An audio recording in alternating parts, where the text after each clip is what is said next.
যে উপায়ে সুখ ফিরবে যৌন জীবনে।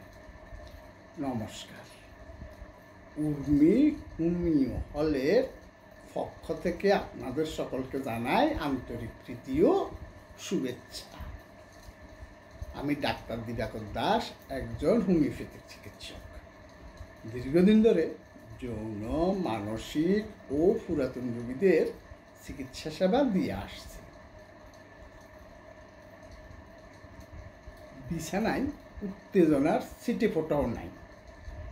ক্রমশ ব্যারঙ্গিন হচ্ছে যৌন জীবন। মহিলা ও পুরুষ দুজনে মিলনের সময়ে এমন কিছু ভুল করে বসেন যাতে ভাটা পড়ে যৌনতার আনন্দে। তবে খানিক চেষ্টা করলে কিন্তু হারিয়ে যাওয়া উত্তেজক মুহূর্তগুলি ফের ফিরিয়ে আনা সম্ভব। আজকে আপনাদের সাথে কীভাবে যৌন সুখ উপভোগ করবেন সেই সম্পর্কে আলোচনা করব।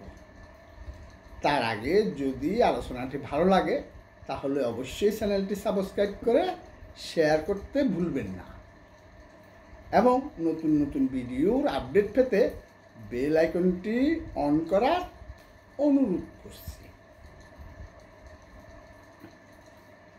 যৌন সুখ উপভোগ করতে সম্পর্কের গভীরতা বাড়ানো, নতুনত্বের চেষ্টা করা, মানসিক ও শারীরিক স্বাস্থ্যের যত্ন নেওয়া এবং সঙ্গীর সাথে খোলামেলা যোগাযোগ করা গুরুত্বপূর্ণ। যৌন সম্পর্কে আরাম ও উত্তেজনা ধরে রাখতে বিভিন্ন কৌশল, উপযুক্ত খাবার এবং নিজের প্রতি যত্নশীল হওয়া জরুরি।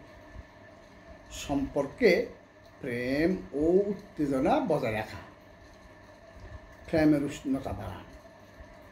সম্পর্কে প্রেম ও আকর্ষণ বজায় রাখলে যৌন জীবনে আনন্দ আসে। নতুনত্বের চেষ্টা করুন। প্রতিদিন একই ধরনের মিলন থেকে বেরিয়ে আসুন। নতুন কিছু কৌশল বা পদ্ধতি চেষ্টা করুন যা যৌন জীবনে উত্তেজনা ধরে রাখে। উত্তেজনাপূর্ণ কথা বলুন। মিলনের সময় আবেগপ্রবণ ও উত্তেজনাপূর্ণ কথা বলা সম্পর্ককে আরও উষ্ণ করে তোলে। মানসিক ও শারীরিক স্বাস্থ্যের যত্নের প্রতি যত্ন, সুস্থ ও সক্রিয় জীবনযাপন যৌন সম্পর্কে আগ্রহ বাড়াতে সাহায্য করে। সঠিক খাবার গ্রহণ। পুষ্টিবিদদের পরামর্শে কিছু খাবার যৌন শক্তি ও আগ্রহ বাড়াতে পারে। আগ্রহ তৈরি করুন। যৌন দুর্বলতা অনুভব করলে তা ধীরে ধীরে আগ্রহ কমিয়ে দেয়। তাই যৌন মিলনের প্রতি ইতিবাচক আগ্রহ থাকা জরুরি। খোলামেলা যোগাযোগ ও খোলামেলা মেলামেশা। সঙ্গীর প্রতি মনোযোগ দিন। সঙ্গীর প্রয়োজন, ইচ্ছা এবং অনুভূতিগুলি বুঝতে চেষ্টা করুন। লাজুকতা দূর করান।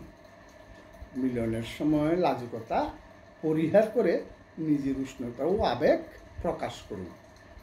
এই বিষয়গুলির প্রতি খেয়াল রাখলে যৌন জীবনে আনন্দ ও তৃপ্তি ধরে রাখা সম্ভব। এক্ষেত্রে হোমিও হল আপনাকে সঠিক পরামর্শের মাধ্যমে কীভাবে যৌন সুখ উপভোগ করবেন তার কৌশল জানাতে সদা সচেষ্ট। আজকে এই পর্যন্তই। ধন্যবাদ। পরবর্তী ভিডিও দেখার আমন্ত্রণ রইল।